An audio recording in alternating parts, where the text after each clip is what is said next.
Lots of little pieces of glass and, squares and circles and whatnot, some stones, charms, lots of little charms, lots of stone, beads galore, lots of beads. So what am I going to do? Well, let's see. Let's take a couple, here's some different bezels, and where should we go? Let's start with, one of the easy things you can do is just to do a grid.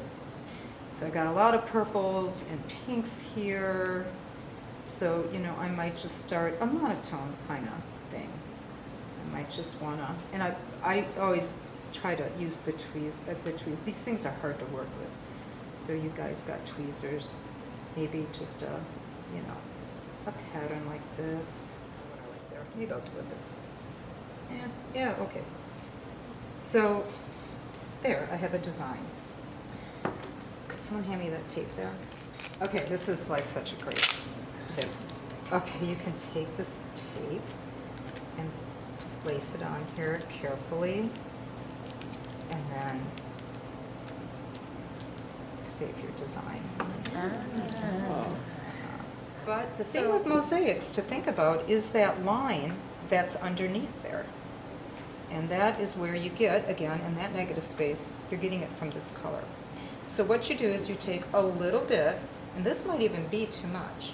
You're going to take a little bit of the colored compound, and then a little bit of this hardener, and about equal. What you want are equalish amounts. And if you roll it up into a little ball, you can see a little bit better if you're equal. And then you just knead it together. And you just keep working it until you don't see the color anymore. Like I said, which less is kind of more for this stuff. You want it under that rim, because everything you're going to put on top of it is going to be, raising it to the surface. You want to try to get it as even as possible. So here's my little design, and I just take it. And it's not going to be perfect, and I just press it down. It's not going to be perfect. You're going to have to go back in there and manipulate it. But that's okay. We know it is. At least it's got kind of the basic elements are there, and then carefully. And now we're going to go back in there and then kind of straighten everything up. With this gridded pattern, I kind of want to keep my, I'm thinking again of a mosaic. I want to have some lines in there. I want them to be straight. Now, you can, as you've seen, you can take this stuff out. The problem is, if you can see, there's like a little hole there where I took stuff out. You want to kind of fill in the hole a little bit that you just created. Otherwise, your materials are going to sink down further and it's not going to be even.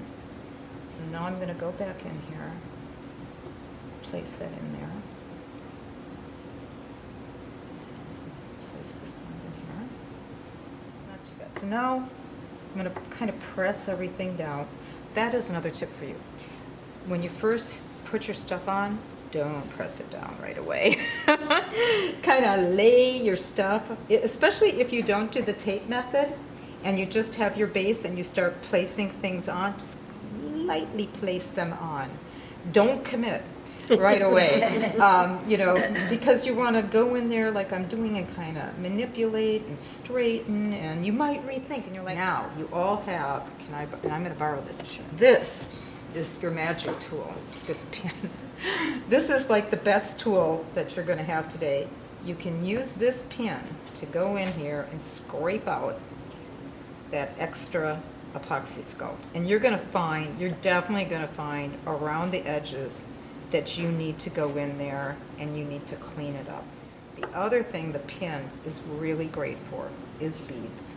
So let's say I want to add some beads.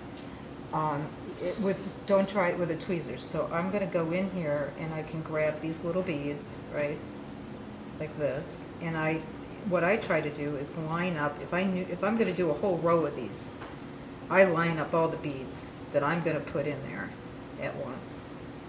And then you can just use this. I'll just stick them in here. This is where I'm going to put. I'll do these three, and kind of hold it. And look, it made a great line.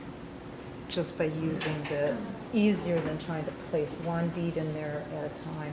So your pen, you can get a nice row of beads and use that and lay it in. And actually, you know, I really like how that added a little bit more interest to this pattern, and I probably would go back and do a little bit more.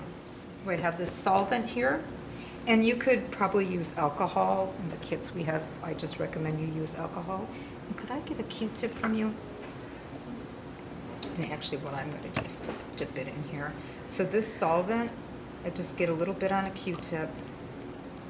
And this is your last like cleanup touch. You just put this all over. And so you just do that to kind of clean it up. I look on the back, on the sides, I clean that all up. And voila, done.